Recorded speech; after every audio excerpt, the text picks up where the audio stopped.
we're going to share some things that have been going on with us. As you know, we've been kind of living is it interstate? Interstitial? What's the word? We've been living a lot of places over the past few months. Mm-hmm. Yes, our cars have put on quite a few miles, right? With all the various treatments. But I will just say that they are worth it. Hey, Sue. Hey, Brett. Yes, they are all worth it. So my husband. Hi, Kendall. He likes to talk, but sometimes he's like, I'm not quite sure what I want to say. So I'm going to do this interview style. Hey, Tanya. Hey, Catherine. Tanya. So I'm going to do this interview style. Is that okay? Yes. Tell G-Dub I said, what's up, Tanya? Yeah. Trying to do like an interview. Okay, but we still got people jumping on too. G-Dub? G-Dub, that's her husband. Okay. Marie, I know what that means when Southern people say bless your heart. I know what that means. That's not a good thing. Bless your heart.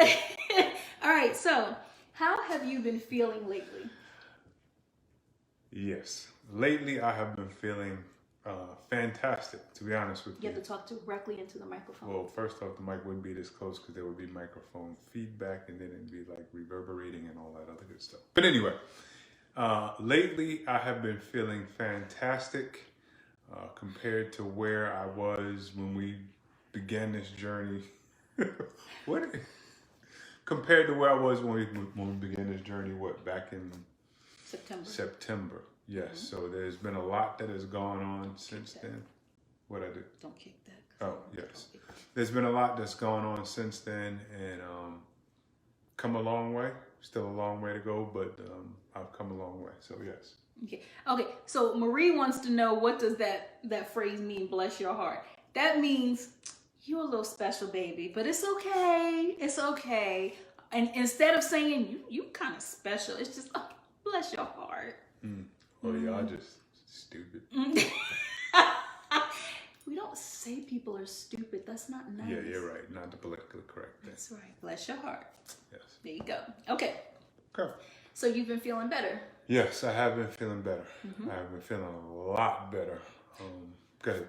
Well, I was going to say, so like back in September, what were some of the things that you noticed?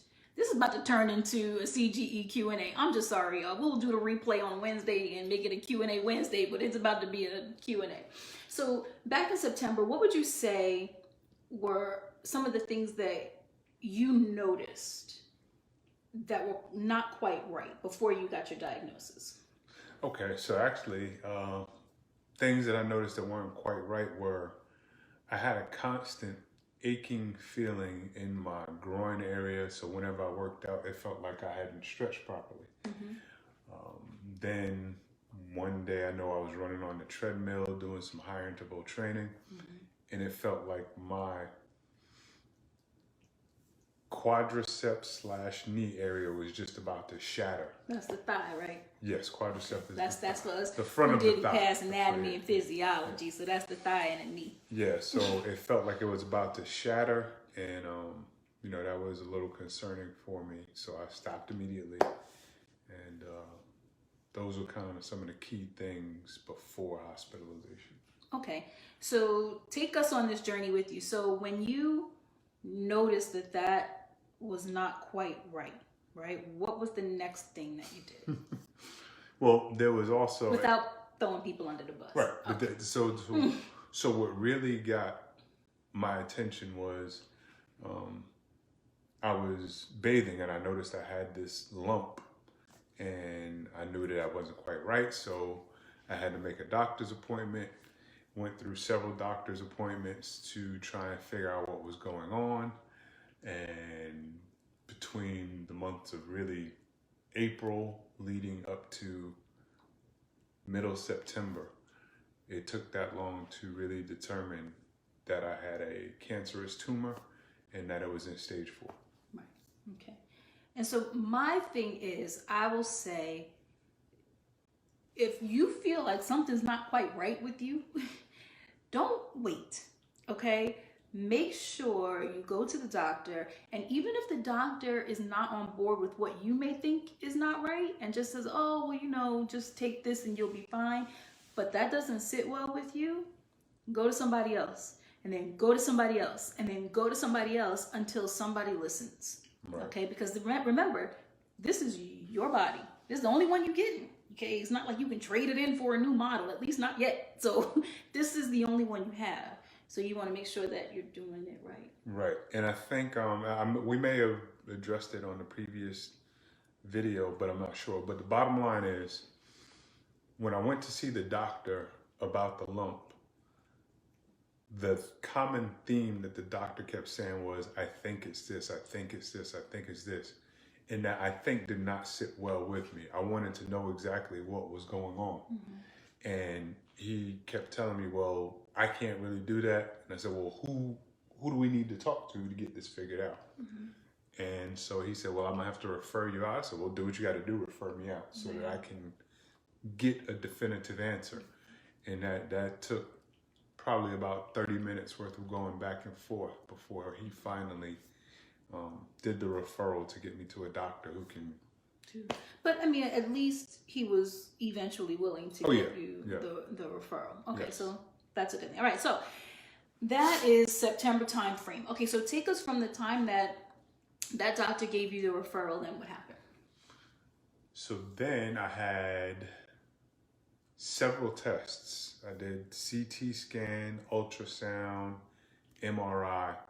And out of all of those tests, I think the only thing that saw anything was the ultrasound. Mm-hmm. And it couldn't really define what it saw. Mm-hmm. So in talking with the general surgeon, his recommendation was, look, let's cut this thing out so that we can send it out for further testing and find out exactly what's going on. Mm-hmm. And I was fine with that because I knew what I felt and I knew something needed to be identified. Mm-hmm. And they sent it out and it came back that I actually had two, not one, but two masses in my groin area, and they were about the size of 5 millimeters, I guess they call it, mm-hmm. about the size of a line. Mm-hmm. So that was two of them in there. Mm-hmm. Wow. Yeah. So hot. Yeah. Okay, so you have all of that going on. Let's kind of fast forward to the present, because I'm telling you, this is a story that just kind of keeps going, and there were many times where we had to have some humor about us, because if we didn't have humor, we're going to choke somebody. Choke. But we didn't do that, did we?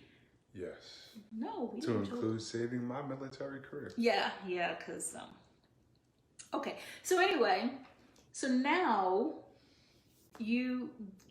eventually when we got to, we were in California for a while, right? Yes. So the doctors there, how hopeful were they that you were going to pull through this thing? Initially, they just wanted me to go straight into hospice. They told my wife this, and so I rejected that right out the gate. I mean, hospice was never anything that I entertained. In my mind, other people that had cancer that I had known, and they were able to survive it. So, I knew their situations. I knew God, so I knew that I could overcome cancer. Mm-hmm. And so when they brought that hospice thing our way, I got very belligerent with them and let them know that was not an option. He got ugly. Yeah, that was not an option. He got straight up ugly. And it's funny. Well, it's not funny, but it was kind of funny because he was kind of out of it. Like his blood levels were all over the place and none of them were good. So he was kind of in a fog where he didn't know where he was, didn't know names. He didn't even remember my name. And I didn't take offense. Yeah. I didn't take offense that he didn't know my name. Why didn't I take offense? Because he didn't know my name? Because he remembered my name was Babe. Oh, yeah. I was going to say, okay. That's right. So I was content with Babe. But, Yeah, so initially they only really gave him a very short time to live. And then after that, they said, well, we're thinking about hospice is probably the best bet for him. They don't know our God. Yeah. They don't know our God.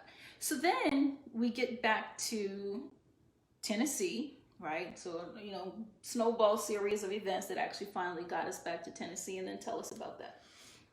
Getting back to Tennessee was like a breath of fresh air.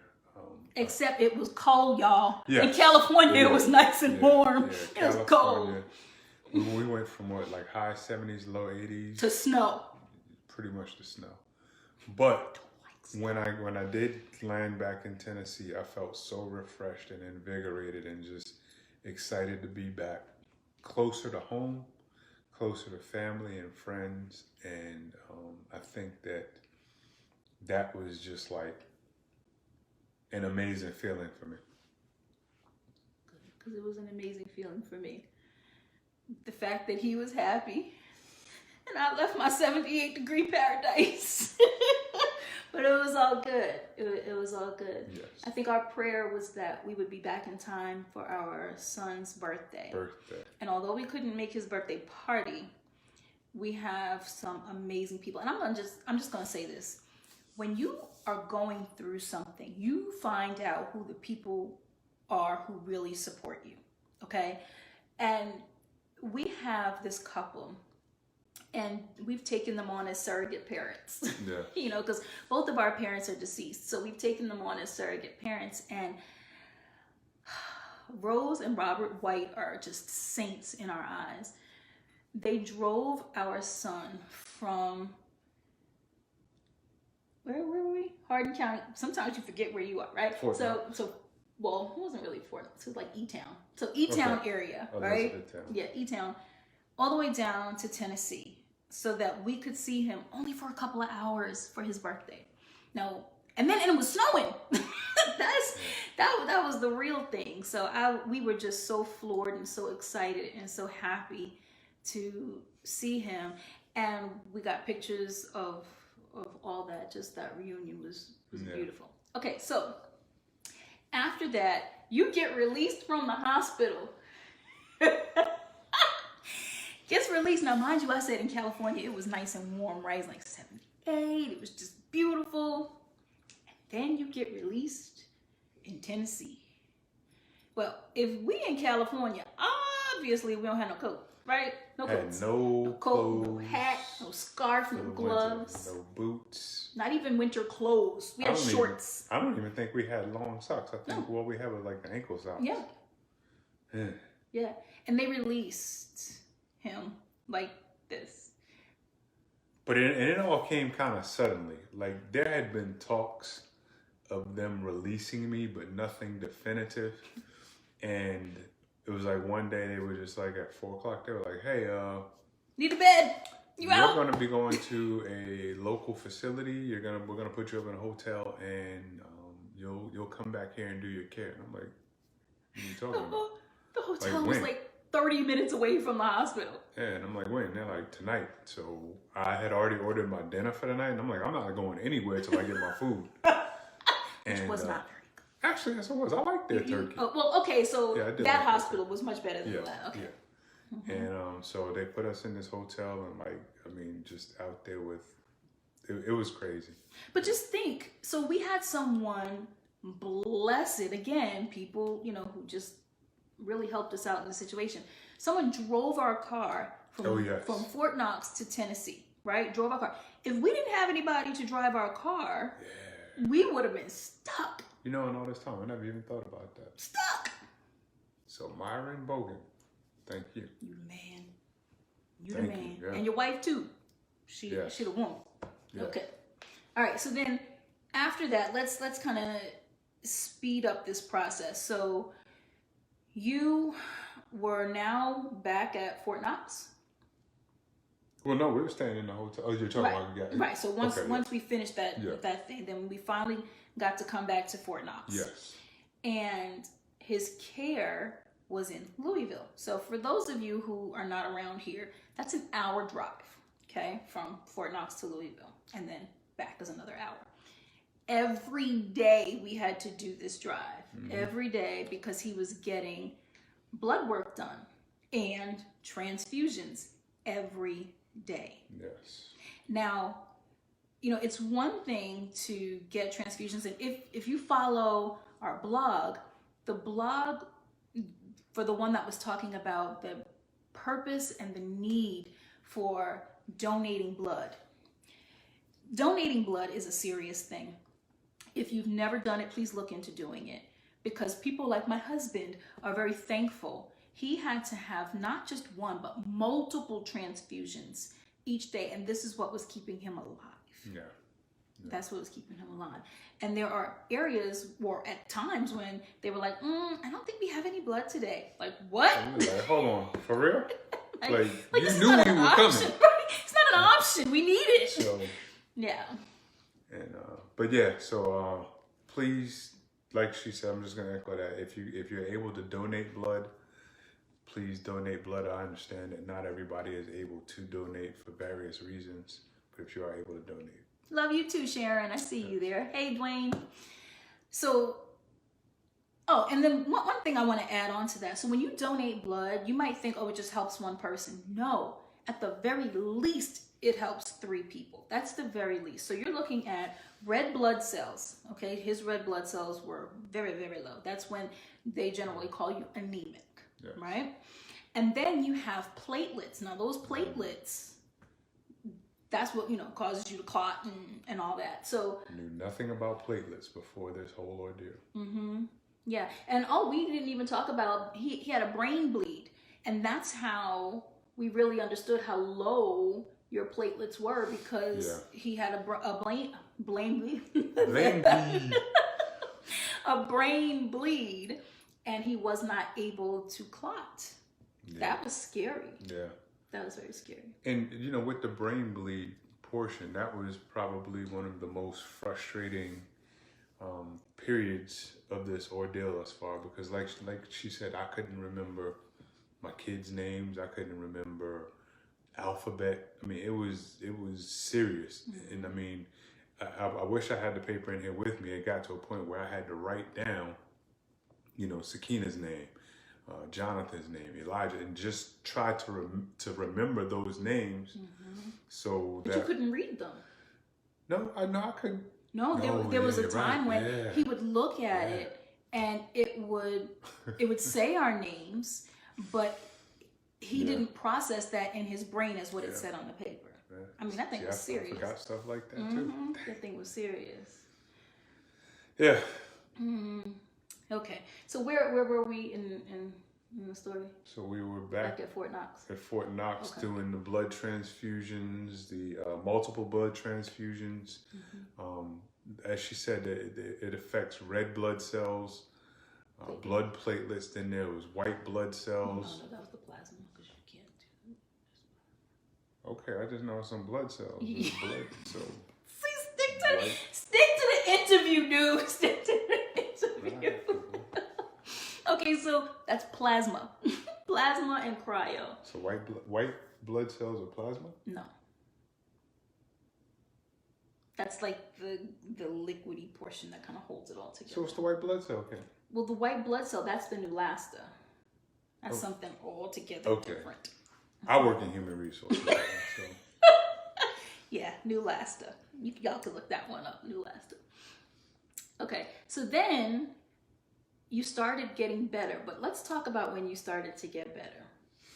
That was around like the December time frame. When we say he started to get better, meaning he didn't need transfusions every day, then they started to become every other day, which was nice. Yes, that was actually a very good feeling to go in, because my blood platelets or all my blood work had to remain at certain levels. And it was a very good feeling the very first time I went in there. I think we went in on a Saturday to get a transfusion.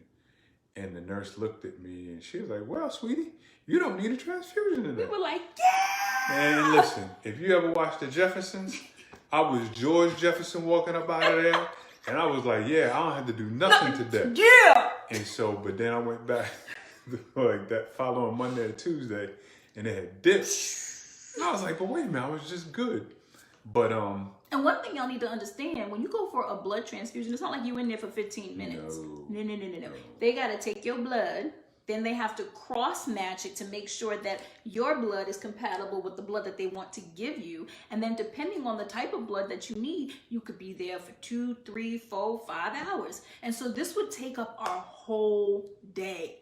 And the thing is, we didn't know how long we were going to be there going in.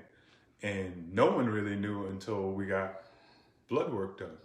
So they may have scheduled, and again, this is the other frustrating part, because they may have scheduled me only for lab work. And if it turned out that I needed a transfusion, now they had to jump through hoops and kind of step on other people's schedules, other medical professional schedules, to try and get everything in place to get me my transfusion. So we may get there 8:30 in the morning and not leave out to 6, 7 o'clock at night. And that's just the way life was at that time. And some of these times we had to take Elijah with us. And it's just like, I felt so bad for this poor child, because, you know, who wants to be in a hospital all day? Yeah. And that was another thing that kind of stung me, because he's spending all this time with us in the hospital. And I mean, he did it, you know, with joy. And I mean, you know, he soldiered on through.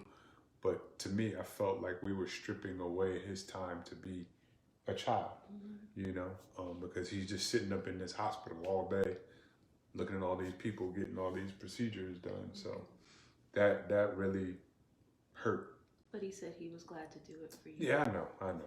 That's, like I said, he soldiered through, but I would have much rather him been able to have fun doing whatever he wanted to really be doing. Plus, he liked the food in the cafeteria.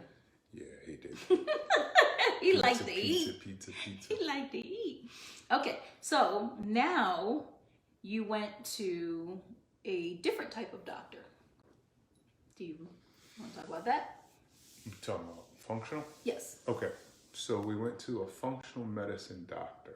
Gotta explain what a functional medicine doctor is. I can't really explain it in medical terms, but I'm gonna tell you, the functional medicine doctor really broke everything down to such a level for me to understand what my body was lacking and what my body needed to help fight this cancer, in conjunction with what I was getting from my oncologist. So that's the best way I can explain functional medicine. So the functional medicine doctor, and this particular doctor is a medical doctor. So he has medical, he's, you know, MD behind his name, medical training. But he deals first with the natural. So how can we tackle this naturally? And it's more of an integrative medicine where the natural and the conventional meet up. So his oncologist does more conventional types, you know, the chemo, the radiation, and the surgery. And he takes care of supporting that. So when we went to the doctor the last time, well, before I even go to the last time, the functional medicine doctor does tests that most conventional doctors won't do, okay? So we're talking like your nutrient levels to see what nutrients you are deficient in. That's very important. And that's important because if you are deficient in, say, vitamin D, which is a hormone, then your other hormones may be off. If you're deficient in vitamin C, you know, then chances are your immune system is going to be suppressed. So these are all things that he did, but he also did genetic testing. So he looked for genetic mutations. He looked for chromosome deficiencies, things that conventional doctors don't do. So the functional medicine doctor is more along the preventative instead of the reactive.